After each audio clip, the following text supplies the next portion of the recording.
Ilusat nädala algust ja algavat novembrit ja mul just praegu tuli meelde jälle, et ma ei ole novembri ülevaadet ära teinud. Nädalavahetus oli kuidagi tegemisi täis. Vaatame enne sõnumid üle, ma miskipärast võtsin praegu oma tarapakid esimesena kui sõnumikaardid, tavaliselt ma vaatan vastupidi. Aga vaatame siis, mis on see sõnum, mis selleks nädalaks meile tahab läbi tulla, mis teemad, mis energiad meil siin üleval on, mida me peaksime märkama, mis sõnumeid me peaksime teadvustama endale, mis siit tulla tahab. Nii, novembri esimene nädal. Päevad on nii pimedad juba nagu oleks õhtu käes, kuigi mul siin on praegu täitsa päev. Nii, midagi kukub välja. Kukub õiglus, kukub pentaakelite 10. Vaatame, mis need kaardid siin veel räägivad. Õigluse kaart, nimi on küll õiglus, aga mulle sümboliseerib see millegi tasakaalu. Vaatame, kas edasised kaardid ka minu ideed toetavad, siin on juba varjukülgede teema. Tuleb üles, kuna meil oli nädalavahetusel, siin oli hingede aeg, eks ole, kes tähistab Halloweeni, siis oli meie oma eestlaste hingede päev eile pühapäeval, 2. novembril. Siis mul on tunne, et läbi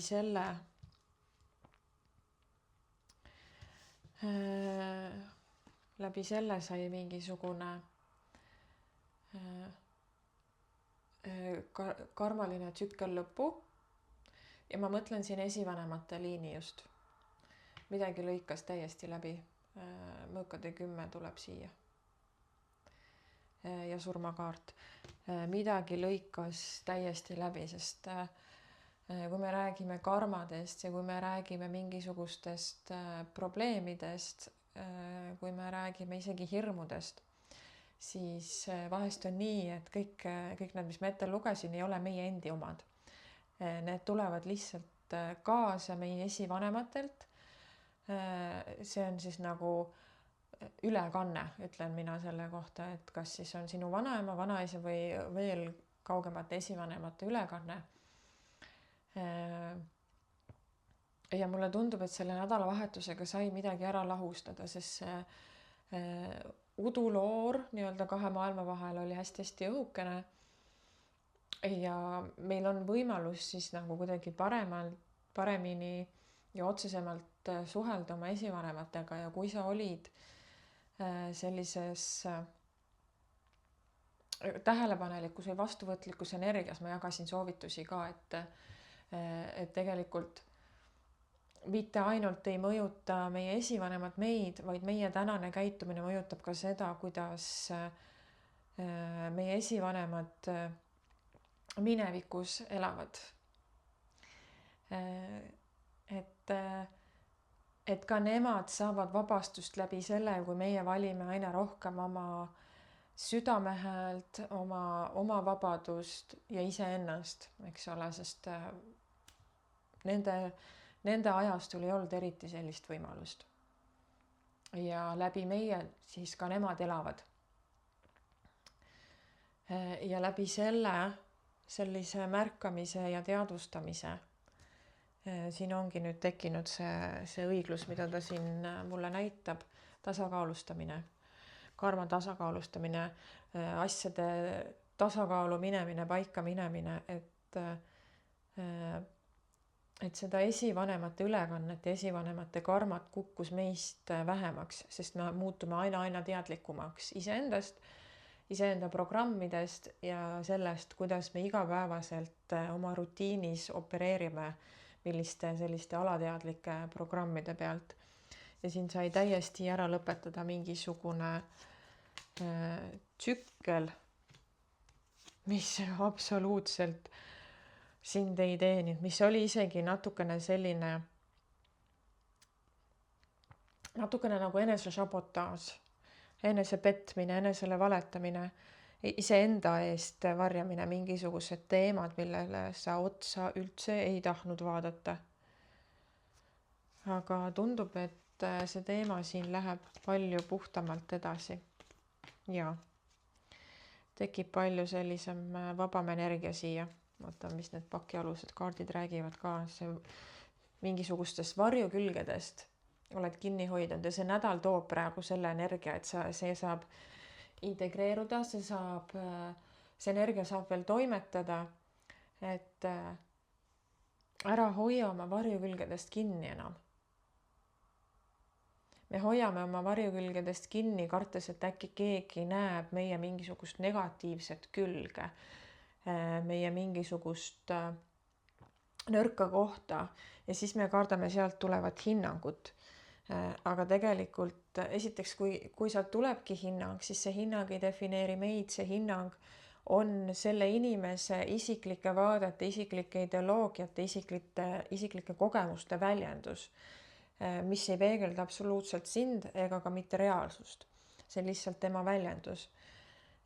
Ja mida vähem sina annad endale hinnanguid, seda vähem sa ka väliselt seda vastu koged. Sa lihtsalt ei märka seda enam, sest sa ei haavu selle peale ja sa lihtsalt ei märka seda enam. See läheb sult mööda ühest kõrvast sisse, teisest välja. Ja sel nädalal avaneb meil nagu võimalus kuidagi ennast paremini stabiliseerida.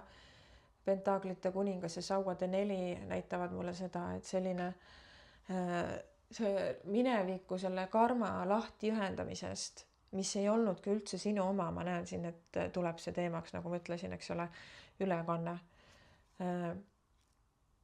Et praegused energiad aitavad sellest lahti, haakida ennast nii-öelda ja saab tekkida stabiilsem pinnas, saab tekkida iseenda selline nagu rohkem maandatud olek ja rohkem kohalolu energia.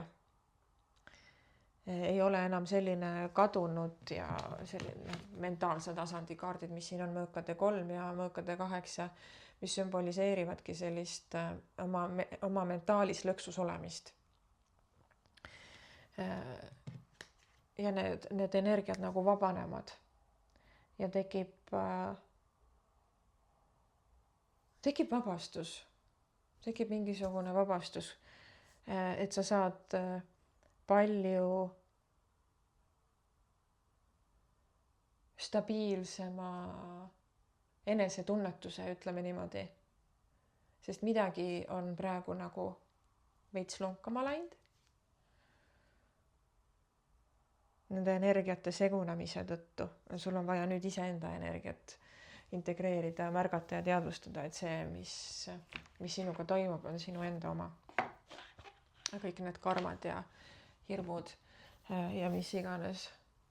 Et hästi tihe hirm, mida me endaga kaasas kanname, mida ma olen ennem ka juba rääkinud, et on see vaesuse mentaliteet, et esivanematena me esivanemad kogesid ju kõike seda küüditamist ja selline raske talupoja elu oli, eks ole, et see mingisugune mentaliteet käib meiega kaasas, aga see ei ole enam meie karma, see ei ole ammu enam meie karma. Ja väga paljud inimesed üritavad rikastuda selle sama vaesuse mentaliteediga, aga sa ei saa endale rikkust ligi meelitada, kui sinu alateadvuses on sagedus, et rikkus võrdub küüditamine, ehk siis rikkus võrdub häving.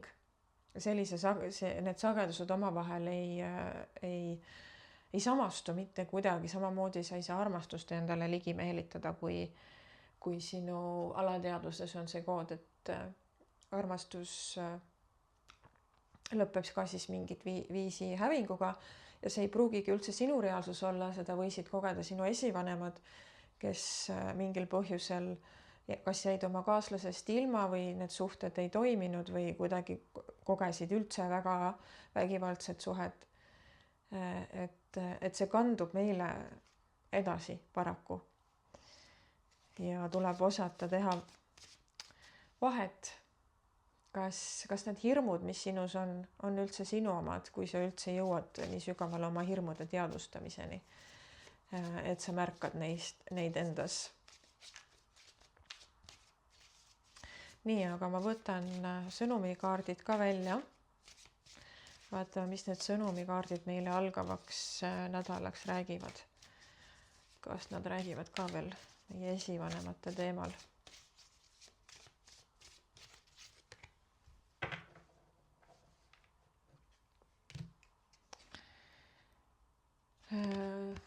Self-love and acceptance ehk siis sügav enesearmastamine ja aktsepteerimine seostub nende varjuteemadega ka, et mis ma siin rääkisin, et hoiad oma varjukülgedest kinni selles mõttes, et sa üritad neid peita, varjata, mitte teistele näidata, kartes hinnanguid, aga kui sa ise aktsepteerid oma varjukülgi sellisena, nagu nad on, oletame, sinu varjukülg on, meil on neid mitmeid, eks ole, aga võtame näiteks hüljatuse hirm, siis see osa sinust, kes kardab hüljatust, ta tuleb võtta omaks sellisena, nagu ta on, ehk siis sa võtadki omaks ta selle hirmuga, et ta on osa minust, kes kardab hülgamist. Mitte ei hakka kuidagi seda hülgamist sealt ära kustutama, seda hülgamishirmu seda ära kustutama või kuidagi siluma, lappima, ignoreerima, mis iganes, vaid sa võtad enda selle varjukülje osaks sellisena, nagu ta on, ehk siis ma võtan ja armastan sind sellegipoolest, isegi kui sa kardad hülgamist, isegi kui sinu reaalsus on pidev hülgamine, ma võtan su ikka omaks. Ja mis juhtub sellega on see, et sinu varjukülg ei pea enam olema reaktiivne, sest ta on omaks võetud sellisena, nagu ta on. Ja see ongi see põhiline punkt, aktsepteerimine ja omaks võtmine sellisena, nagu me oleme, autentselt. Ja kui sinu see varjukülg, kes kardab hülgamist või siis mis iganes sul praegu iseendal tuli siin pähe või meelde, mis on sinu sellised tugevamad triggerid, kui ta saab omaks võetud sellisena, nagu ta on, ta ei pea enam reageerima. Sest teda on märgatud ja teda on armastatud ja ta ei pea ennast tegema nähtavaks kogu aeg. Ja see on selle varjukülje aktsepteerimise konks, et võtta täiesti toorelt vastu enda see osa, nagu ta on. Mitte proovides teda muuta, mitte proovides lohutada, ei anna hinnangut, mitte midagi, võtad sellisena, nagu ta on. Ja see on integreerimine, see on iseenda integreerimine, tervikuks kokku tulemine, mis loob sinule järjest stabiilsema pinnase, mis loob sinus iseendas järjest sügavama ja parema kohalolu, sest sa ei pea tegelema tõrjumisega, maskeerimisega, varjamisega, õigustamisega, vaid sa jõuad järjest rohkem lähemale oma autentsele energiale, sellele autentsele sinale, kes sa tegelikult oled. Ja autentne sina ei ole see, kes kogeb kogu aeg hülgamist või kes kardab kogu aeg hülgamist. Autentne sina on iseendaga rahul, aktsepteerimises ja armastuses ja kui sellise energiaga on see sinu hülgamiskartev osa omaks võetud, siis sinna jääbki asemele armastuse aktsepteerimine. See hülgamishirm kaob sealt iseenesest ära, ilma et sa peaks hakkama seda kuidagi ise lahendama. Sinna on lihtsalt vaja seda armastust, andestust, aktsepteerimist. Ma loodan, et sa said minu jutust aru. Et tundub, et sel nädalal tulevad teemaks ikkagi mingisugused varjuküljed, mingisugused varjuteemade lahendamised ja eelkõige on seotud sellega, mis tulevad sinu esivanemate liini pidi. Mingil määral see nädalavahetus avas ukse, eks ole, sest see loor oli hästi õhukene, tekkis juba see esimesed sammud selle poole, et saaks hakata eraldama, mis on sinu karma, mis on su esivanemate karma ja see nädal ta siin integreerib ja tekivad mingisugused võimalused, märkamised, taipamised, kuidas iseennast veel rohkem vabastada ja iseendasse siis sügavamale jõuda. Vot nii, selline sõnum. Tore, kui kõnetas. Ehk siis jälle lähme sinna varju poole, varjutöö poole, mis on tegelikult hästi huvitav. Aga mis siin kaardipaki, ma juba tõstsin selle teistpidi, mis mul enne siin kaardipaki põhjast jäi silma. Initiation ehk siis teatud laadi pühitsus ja test, et varjukülgedega tegelemine ongi teatud mõttes nagu test või pühitsus, kui sügavale endasse sa julged minna, kui sügavat tasandit iseendasse märkad ja kui palju armastust sa julged endale anda. Sest mida julgem sa nagu enda osas oled selles mõttes, et sa tahad ja soovid märgata enda neid nõrkasid külgi või siis varjukülgi, ei taha öelda nõrgad küljed, sest nendest varjukülgedest koosneb ka kogu meie tugevus tegelikult. Ehk siis kui sügavale sa tahad minna, kui sügavalt sa oled valmis märkama ja kui palju oled sa valmis iseendale armastust andma, see tegelikult tasub sulle mitmekordselt ära. See protsess võib olla nõme, raske, ebamugav ja valus, aga usu mind, see tasu ja see kingitus, mida sa saad selle eest, kui sa hakkad iseendale armastust, andestust, mõistmist, aktsepteerimist pakkuma, see, mis sul universum vastu hakkab peegeldama, see on imeline. Ja see ongi see tasu selle sisemise töö eest. Vot nii. Tõmban otsad kokku, soovin sulle mõnusat nädala jätku, mõnusat eneseavastamist jällegi. Ole tubli ja tšau.